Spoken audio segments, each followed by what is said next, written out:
today's video, we're going to be looking at this ginormous ultra-wide gaming display courtesy of INNOCN. They were kind enough to send this out for review. This is their 49-inch 49C1R model, and by God, it is massive.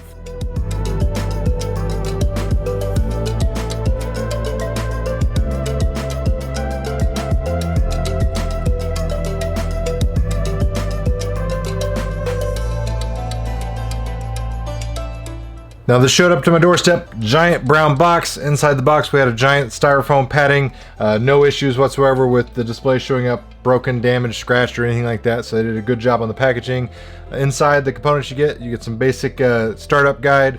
You get this ginormous base stand, which is easy to assemble. Basically you're just gonna flip it over, attach 3 included screws to the bottom there, fix that, and then you're going to put the main monitor itself onto that stand. The stand does allow to swivel and adjust the monitor, so you can tilt it left and right to a good degree. You can also angle it 15 degrees as well as -5 degrees, and you can move it up and down to adjust to your visibility. But keep in mind, this is a 49-inch monitor, so you're going to have to be very cognizant of where you place it, because this pretty much takes up my entire desk width right now.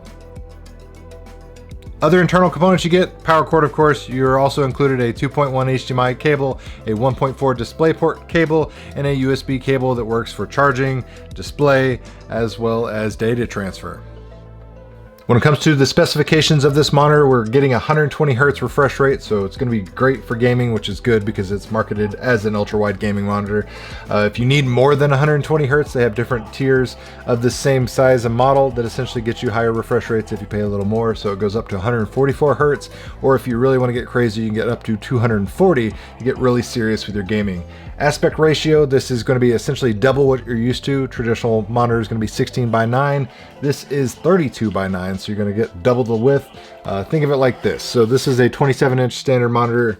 This is basically going to be two 27-inch monitors side by side. The curved display actually helps. Now, if this was a flat monitor, 49 inches, you definitely find yourself doing the tennis match effect where you're going left and right and scanning all the time. With this kind of curvature, it brings you much more into the display and you don't find yourself really hunting left to right. You can do a lot with this monitor, but gaming is really where it's at. Initial setup for this is an absolute breeze. I've connected this to my Mac as well as my PC. The monitor was immediately recognized, no issues there whatsoever.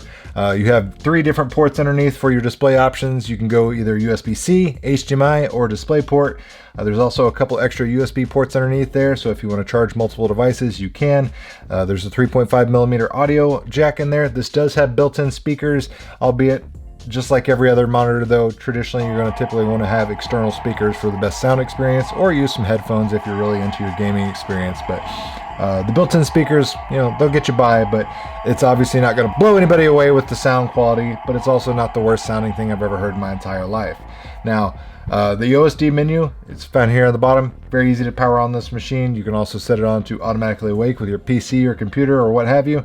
I found the menu to be very easy to navigate, very easy to find things, pull it up. You got different picture settings, you can change the color profiles, lots of different customization options. There's also picture-in-picture settings, gaming settings. You have your FPS displayed at all times. A lot of cool options for gamers on there, so very easy to utilize. A couple design flaws, at least how I look at it as far as a flaw. On the base here, it does have a little port to where there's some cable management, so it's a nice little kind of pass-through, so you can send the cables there, albeit the way these ports are located, so they're facing down and they're at the bottom of the monitor. Unfortunately, it's pretty much going to guarantee that no matter how you adjust your cables, you're still going to have some visibility of your cable connections seen at the bottom of the monitor. So if they would have put the connections somewhere on the upper back or middle section of this monitor, I think it would have been much more ideal as far as having that seamless, streamlined look. With this much display real estate, obviously multitasking should be a breeze. I find myself being able to open pretty much 3 tabs on the regular. You can have your various different websites up, email, what have you. Look at them all at a quick glance. Creatively, it does have some pros and cons. For me, if I was to do an editing suite, I can have a super expanded timeline, works great. When I'm trying to play back video though, obviously it's not formatted to have this kind of super wide aspect ratio, and so it's going to look distorted and stretched. Same kind of thing if I'm doing some kind of creative design work in Photoshop, doesn't matter where I center my Photoshop application, I'm always going to deal with some kind of curvature of the image I'm working on. So it's not really ideal for that kind of thing. So if you're kind of one of those people that does a little bit of gaming here, a little bit of content creation or what have you, you got your feet in kind of multiple worlds, this maybe isn't the best monitor for you, because like I said, it's truly designed to be a gaming monitor through and through, and you're going to have some headaches dealing with the curvature of the screen if you're kind of trying to use it in a traditional widescreen setting. That being said, I want to get into gaming. I'm going to plug in my PlayStation, I'm going to plug in my Xbox, my PC. I want to run this through the paces and see what a high resolution, wide 120 hertz screen looks like for gaming. Can't imagine what the lad's found, but he says he has evidence. We've come this far. Let's see it. Many dead here. We should keep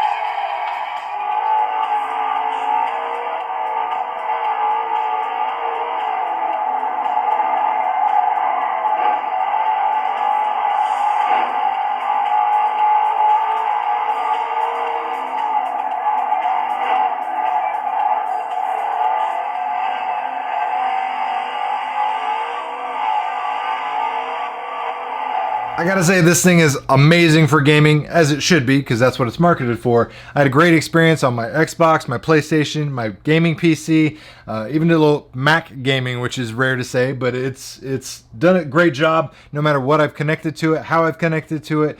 The only real cons I have for this monitor are just, preferences. These are personal things that I don't really like. I don't like the cable management, or the lack thereof. I don't like that the ports are located at the very bottom of the display, because the cables are just going to be visible. And when you have such a gorgeous monitor on your desk looking at you, it really just kind of draws away from the experience when you have, the ugly cables dangling around at all times. But for gaming, this thing was an absolute beaut. The high refresh rate is great. Like I said, you can get crazy, you can go all the way up to 240, but 120 hertz is more than enough for me.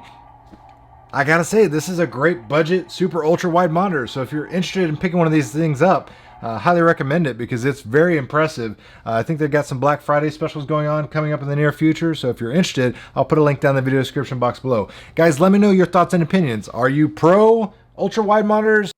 Do you hate them? Let me know your thoughts and opinions down in the comments below. If you found this information helpful, make sure you hit that like button, share this video with your friends, and as always, thanks for watching, guys. Really means a lot.